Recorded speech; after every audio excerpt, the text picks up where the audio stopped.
하나님 말씀 신명기입니다. 신명기 16장.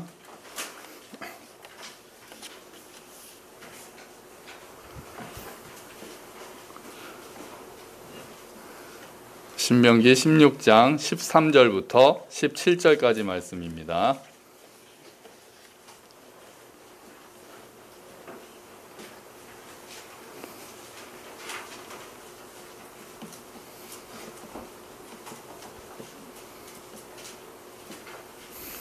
구약 287페이지에 있습니다. 신명기 16장 13절부터 17절까지 말씀이요.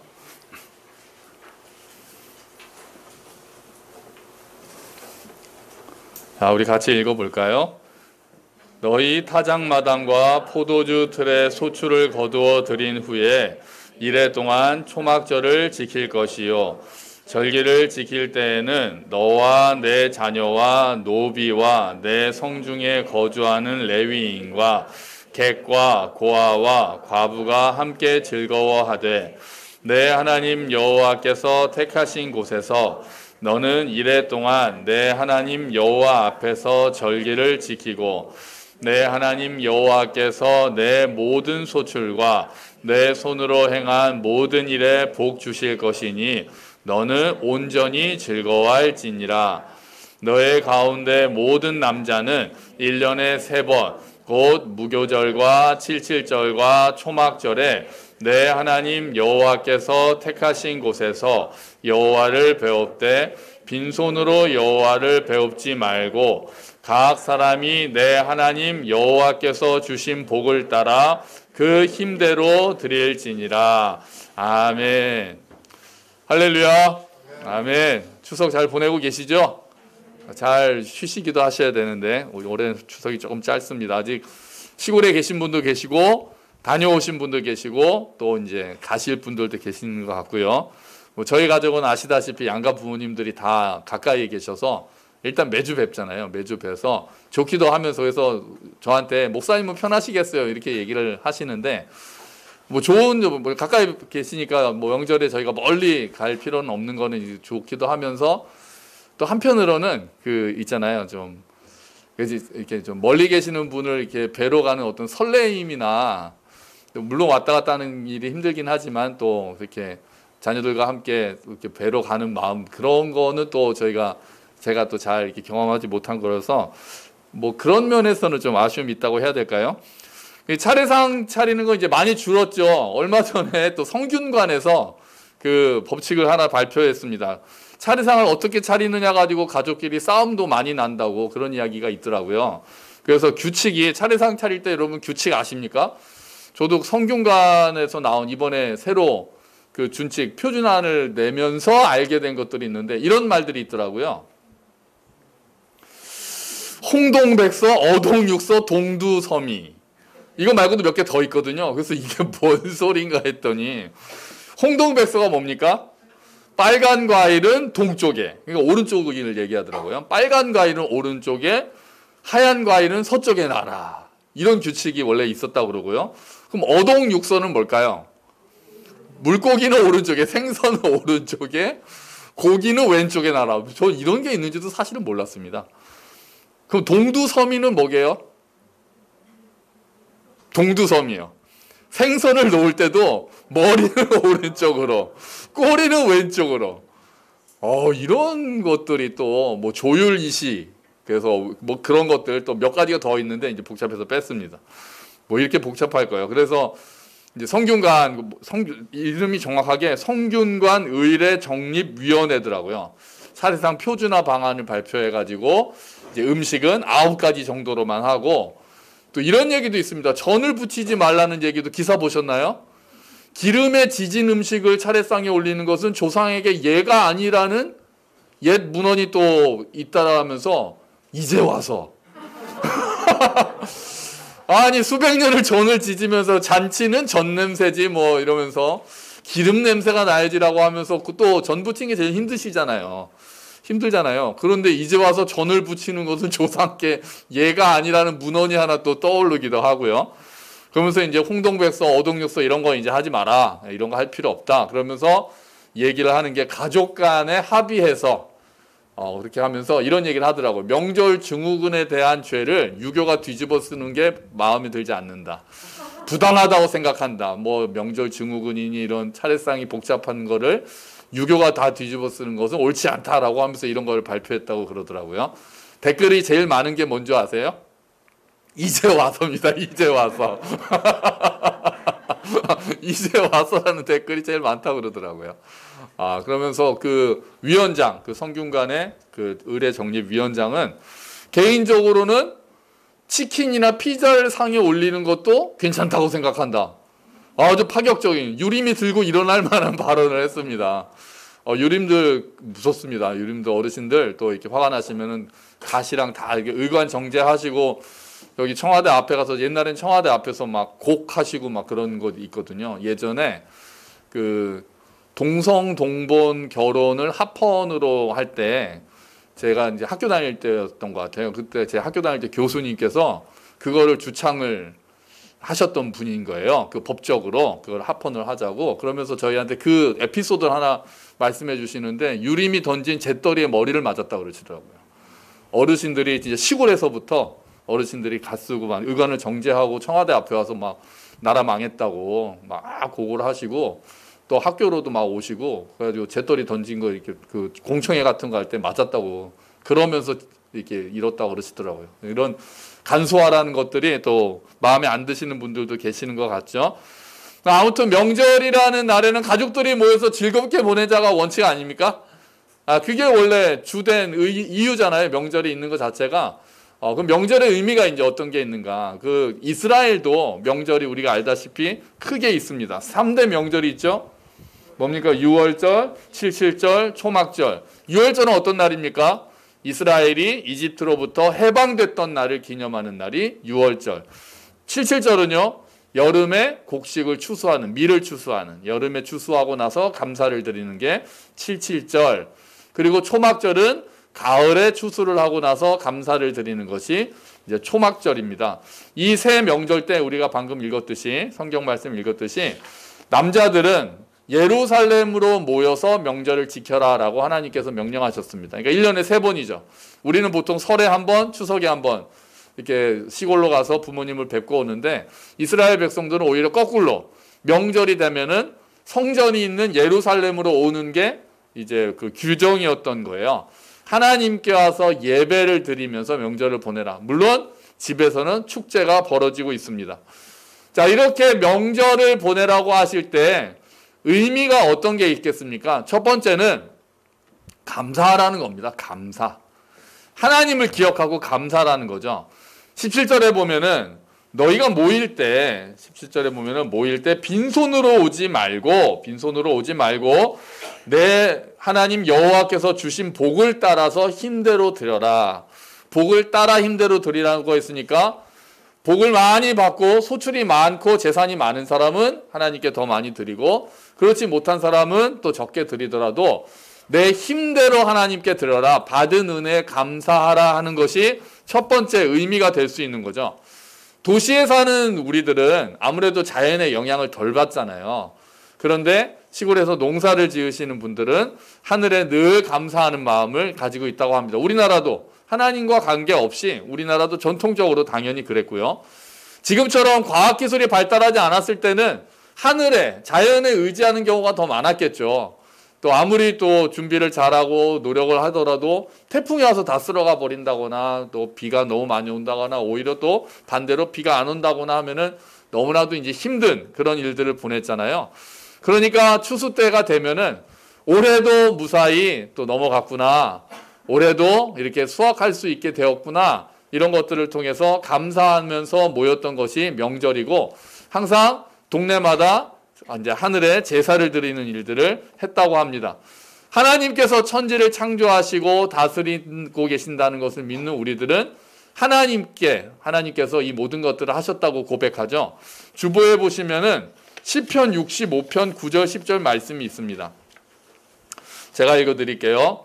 주께서는 땅을 가꾸시며 물을 주십니다. 그리고 땅을 기름지게 하십니다. 하나님의 강은 물이 넘쳐 곡식이 잘 자랍니다. 이처럼 주께서는 사람들을 풍족하게 채우십니다. 주께서 밭고랑마다 흡족한 물로 채워주시고 밭 이랑마다 촉촉하게 적셔주십니다. 비를 내려주시어 밭을 부드럽게 하시고 곡식들을 잘 여물게 하십니다. 아멘, 아멘. 하나님께서 이 일들을 행하셨다는 것을 감사하면서 모든 것이 하나님의 은혜입니다 라고 하나님께 영광을 돌리고 하나님께 감사하는 것이 이스라엘의 명절의 의미고, 우리도 추석이나 추수감사주의를 맞이하면은 가져야 될 자세라고 볼 수 있겠죠. 때로는 풍성하게 하셔서 하나님의 은혜에 감사하게 하시기도 하고, 때로는 또 부족하게 하셔서 하나님을 더 의지하게 하시는 선하신 하나님, 하나님의 계획을 우리가 인정하고 하나님께 감사를 드리는 것이 명절을 잘 보내는 일의 첫 번째라고 할 수 있겠습니다. 사도 바울도 최선을 다해서 전도했죠. 사명을 감당했죠. 그러면서도 사도 바울이 결국은 그렇게 해서 얻은 결과는 하나님의 은혜였다 이렇게 고백하잖아요. 자기가 최선을 다해서 하는 거라 그것이 하나님의 은혜라고 하는 것이 두 개가 항상 성경은 같이 나오는 거죠.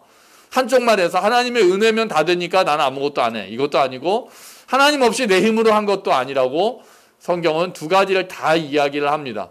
고린도전서 15장 10절 말씀 또 주보에 있습니다. 이거는 같이 읽어볼게요. 시작. 그러나 지금의 나는 하나님의 은혜로 된 것이므로 내게 베푸신 그분의 은혜가 헛되지 않습니다. 나는 다른 사도들보다 더 열심히 일하였습니다. 그러나 그 일은 내가 한 것이 아니라 나와 함께 하시는 하나님의 은혜로 한 것이었습니다. 아멘. 이게 우리 모두의 고백이 되기를 축원합니다. 열심히 한 사람이 이렇게 고백할 수 있잖아요. 사실 열심히 했으니까 바울은 내가 정말 다른 사도들보다 열심히 일했다. 그런데 그 결과도 하나님께서 하신 것이다, 내가 한 것이 아니다라고 고백할 수 있는 사람은 열심히 일했던 사람들만이 할 수 있는 고백이니까요. 여러분, 우리도 열심히 또 각자 맡은 일들 또 사명들 잘 감당하고 그리고 그 영광을 하나님께 돌리는 그런 일들이, 우리 선한 일들이 우리 가운데 많이 일어났으면 좋겠습니다. 추석을 맞이해서 하나님께서 베푸신 은혜에 감사하고 또 하나님께서 앞으로 베푸실 은혜를 기대하면서 감사하는 추석이 되기를 축원합니다. 아멘. 자, 두 번째 명절을 잘 보낼 때 성경에서는요, 함께 즐거워하라고 이야기를 합니다. 함께 즐거워하라. 14절을 보니까요, 14절 우리 같이 읽어볼까요? 절기를 지킬 때에는 너와 내 자녀와 노비와 내 성중에 거주하는 레위인과 객과 고아와 과부가 함께 즐거워하되. 아멘. 함께라는 말이 중요합니다. 함께 즐거워하라. 함께 즐거워하라. 근데 점점 이게 확장이 되는 게 보이시죠? 처음엔 너와, 그러니까 우리가, 나도 중요한 거예요. 그러니까 우리도 중요한 거죠. 개인도 우리가 즐거워하는 것. 그런데 거기서 하나 더 갑니다. 내 가족과 내 자녀라고 하고, 자녀와 노비까지도 그 가족에 이제 해당이 되겠죠. 내 자녀와 노비들, 그래서 가족들이 함께 즐거워하고요. 또 한 단계 더 나가면은 객과 고아와 과부와 레위인까지 함께 즐거워하라고 성경은 명절의 의미를 이야기를 하고 있습니다. 나로부터 점점 넓어져서 함께 즐거워하는 명절이 되는 것이 하나님의 뜻인 거죠. 먼저 가정이 함께 즐거워야 될 것 같아요. 가정이. 여러분, 명절 때 가정들 어떻게 보내십니까? 이제 가정도 이렇게 부모와 자녀만으로 구성된 그 작은 단위부터 또 멀리 계시는 부모님까지 모시고 또 있는 약간 또 확대하는 그런 가족들, 친지들까지 있을 텐데요. 먼저 요 작은 가족들도 좀 많이 행복했으면 좋겠어요. 많이 즐거웠으면 좋겠습니다. 지금 평소에는 바빠서 자녀들하고 얘기할 시간도 없고 모여서 뭘 하기도 어렵잖아요. 그래서 이제 명절이 되면은 또 가족끼리 둘러 앉아서 이야기도 하고 음식도 나누고 뭐 영화를 보는 것도 좋고요. 뭐 보드게임을 하는 것도 좋고, 그러면서 이야기를 나누는 시간을 가지는 것이 명절을 함께 보내는 방법 중에 하나죠. 또 멀리 계시는 부모님들 찾아뵙는 거, 또 전화로라도, 뵙지는 못하더라도 전화로 인사드리는 것들, 그런 것들이 다 이제 함께 지내는 거고 즐거워하는 건데요. 가족이 함께 즐거워하는 게 생각보다 어렵더라고요. 그렇습니다. 그죠? 명절 증후군이라는 말도 있고, 가족이 함께 즐거워한다는 것이 생각보다 서로 배려하는 마음을 가지지 않으면 함께 즐겁기가 어렵습니다. 나는 즐거운데 내 가족이 즐겁지 않은 경우가 많은 거죠. 누군가 또 배려하고 어느 정도 또 희생이 돼야 가족이 함께 즐거워할 수 있어서 한쪽에만 희생을 강요하고 당신이 희생해서 우리 가족이 행복해 이렇게 되면 이제 안 되는 거죠. 함께 즐거워야 되잖아요. 함께. 자녀들 같은 경우에는 부모님과 함께 있는 걸 별로 안 좋아하는 자녀들이 이제 사춘기가 되면서 각자 게임을 하는 게 더 즐거울 가능성이 있지만 함께 즐겁기 위해서는 또 그 마음도 좀 내려놓고 부모님들과 함께 이야기하고 함께 지내드리는 것도 또 함께 즐거워할 수 있는 그 의미가 되겠죠. 또 우리나라 전통적으로 명절 중국은 왜 나왔습니까? 여성들 경우 때문에 나왔잖아요. 여성들 때문에. 집안 그 음식을 준비하는 것부터 해가지고 집안일 정리하고 이런 것들이 그래가지고 그 명절이 다가오면은 왠지 모르게 답답해하는 사람들이 꽤 많습니다. 이제 실제적으로 압력은 실제적인 일이 많이 없다 하더라도 부담을 가지는 경우가 많더라고요. 그래서 딱 그 두 가지를 해야 여성들도 같이 행복할 수 있을 것 같아요. 이제 하나는 집안일은 나눠서 한다. 뭐 음식 만드는 것도 남자들이 도울 수 있고 저희 형제들은 또 지난번에 보셨죠? 형제들이 식사 준비했을 때 얼마나 맛있게 했는지 보셨잖아요. 저희는 다 잘할 수 있습니다. 잘할 수 있으니까 또 잘 좀 집에 가서 많이 하시고 최소한 과일 깎는 건 할 수 있잖아요. 과일 깎고 설거지하고 그런 것들이라도. 그래서 집안일들을 나눠서 한다. 남녀 차별 없이 나눠서 한다. 한 사람이 희생하면 된다면 그게 꼭 너여야 할 필요는 없고 내가 희생할 수 있다라는 마음이 있어야 될 것 같아요. 그리고 또 하나는 그 양쪽 어르신들 방문도 공평하게 한다. 이것도 중요하더라고요. 이야기를 나눠보면은 그러니까 시댁에 갔으면 친정도 가고 뭐 반대로 말하면은 또 부모님 뵀으면 또 처가도 가야 되고 이런 것들이 공평하게 이루어져야 된다는 거죠. 명절이 짧아서 한 번에 두 집을 다 가지 못한다면은 뭐 설에 이쪽에 갔으면은 추석 때 이렇게 가고 그렇게 나누면서 좀 공평하게 맞춰가는 것이 함께 즐거워할 수 있는 겁니다. 각 가정 사정에 따라서 또 알맞게 적용을 해야 되겠지만 함께 즐거워야죠. 부부가 함께 즐거워야죠. 또 부모와 자녀도 함께 즐거워야죠. 오늘 내 자녀와 노비까지 즐거워하라고 이야기하는 게 여기서 이야기하는 것은 물론 마을 전체가 같이 명절에 잔치를 벌이면서 즐거워하라는 것이겠지만 지금은 잔치 때문에 안 즐거운 사람들도 있다는 것까지 우리가 더 생각을 해본다면 어떻게 배려해야 우리가 함께 즐거워할 수 있을까?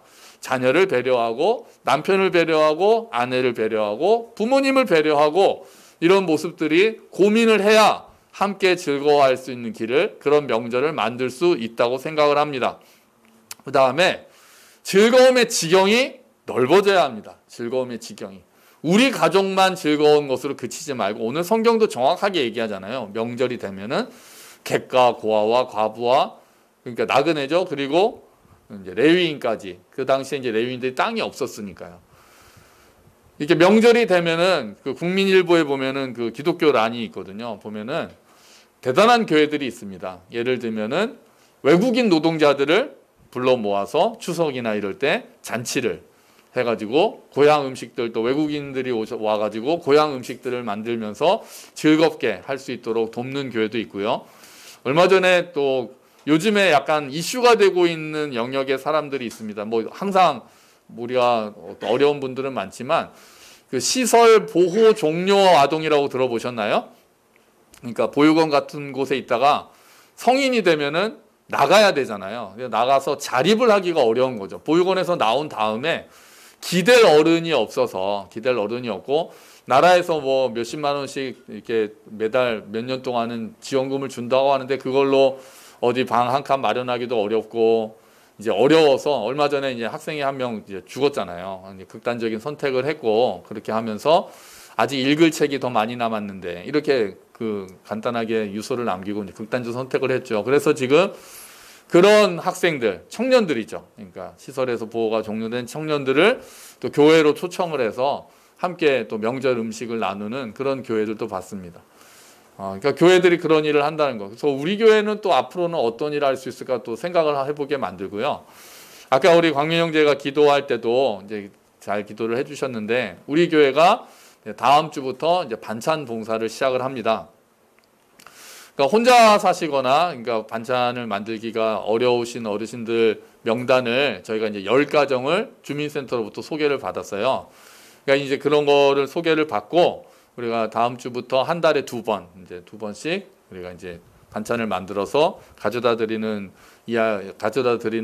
그 사역을 봉사를 시작하려고 하는데 지난주에 이렇게 이야기를 나누다 보니까 이게 생각보다 그러니까 생각들이 다 다른 거죠. 생각들이 좀 다르고 항상 보면 저는 너무 쉽게 생각하는 경향이 있고요. 저는 그냥 까만 비닐봉투에 담아가지고 그냥 드리고 오면 된다고 생각했는데 그러면 안 되고 그러면 너무 성의가 없어 보이고 가방도 좀 예쁜 가방에 또 함께 걷는 교육 저는 그렇게까지 생각을 안 했거든요.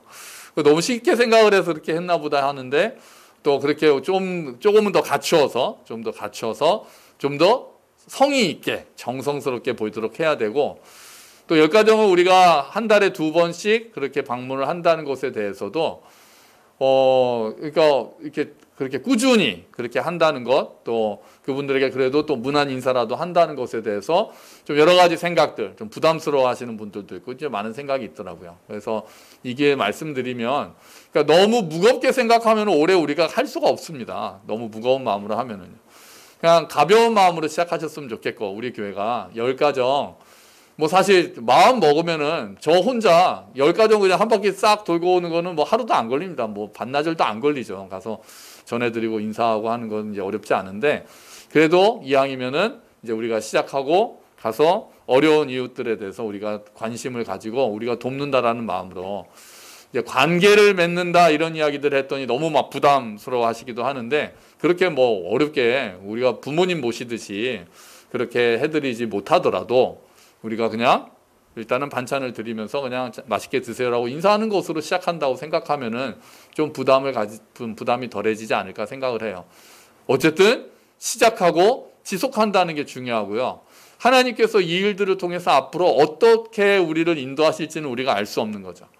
우리가 그 일들을 함으로써 자꾸 뭐든지 함으로써 얻어지는 기쁨과 보람과 또 은혜가 또 이어지는 은혜가 있잖아요.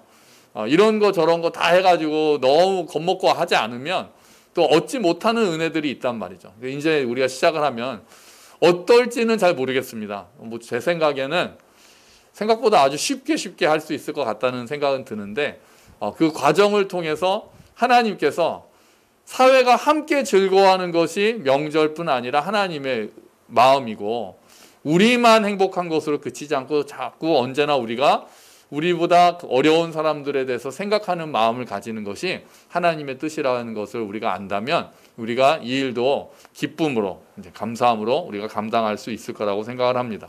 하나님께서 선한 길로 이끄실 줄로 믿습니다. 그러면 하나님께서 기뻐하시는 일이잖아요. 그러면 하나님께서 힘도 주시고 그렇잖아요. 우리가 뭔가를 하려고 마음먹으면 힘도 하나님께서 주시고 하나님께서 이끌어 가시는 거예요. 하나님께서 이끌어 가셔서 더 많은 은혜를 얻게 하시는 거죠. 이게 오히려 우리에게는 은혜의 통로가 되고 하나님께서 또 복을 주시는 통로가 될 줄로 믿습니다. 올해 추석이 금토일이라서 아이들이 학교를 안 가는 날이 이틀밖에 안 돼서 아이들이 많이 슬퍼하는 모습을 봤습니다. 미안한데 우리가 한 가지 더 이야기하면 내년 설도 토일월입니다. 안타깝게도 내년 설도 토일월이어가지고 또 학교를 이틀만 안 가고 3일을 안 가려면 월화수나 화수목이나 수목금이 되어야 되는데 아직 그러려면은 제가 내년 추석까지는 찾아보지는 않았습니다. 짧은 기간 동안 먼 거리 이동하면서 이제 함께 즐거워하는 것이 쉽지 않죠. 또 음식 준비하고 정리하고 하는 게 이제 피곤하고 명절이 즐겁기도 하지만 사실은 또 여러 가지로 마음에 부담이 되기도 하는 날입니다. 하지만 하나님께서 명절을 통해서 우리에게 주고 싶으신 것은 기억하라는 거예요. 하나님을 기억하고 또 내 옆에 있는 사람들을 기억하라는 거죠. 나와 함께 있는 사람들. 또 우리가 이 자리에 있기까지 우리에게 도움을 줬던 사람들을 기억하고 그래서 추석이 되면은 감사 인사를 드리기도 하고 내가 여기에 있기까지 도움을 주는 사람들, 또 지금 내 옆에 있는 사람들, 그리고 명절이 되면 특별히 더 외롭고 어려운 분들을 생각하라는 것이, 기억하라는 것이 하나님의 의도입니다.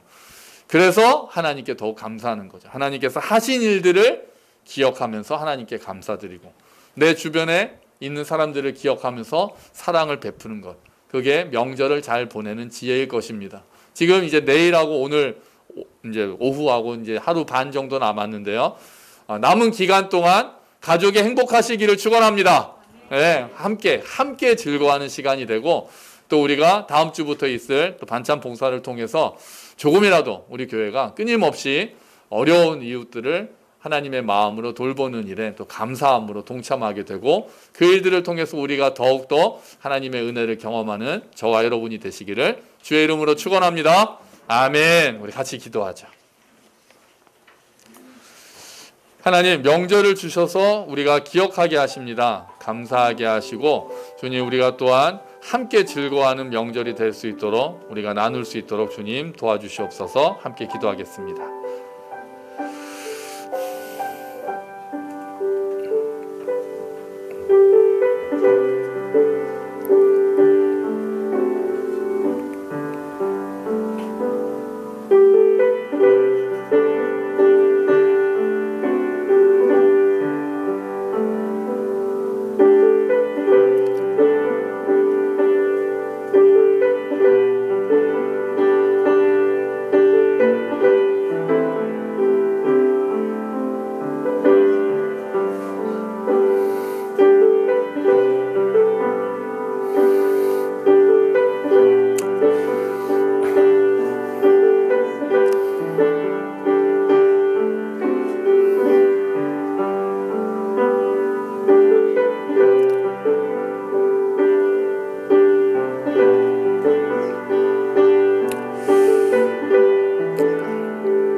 하나님 아버지, 명절을 허락하셔서 추수에 대해서 기뻐하게 하시고, 하나님께서 주신 은혜들을 기억하게 하시며 하나님께 감사할 수 있는 시간을 주셔서 감사합니다.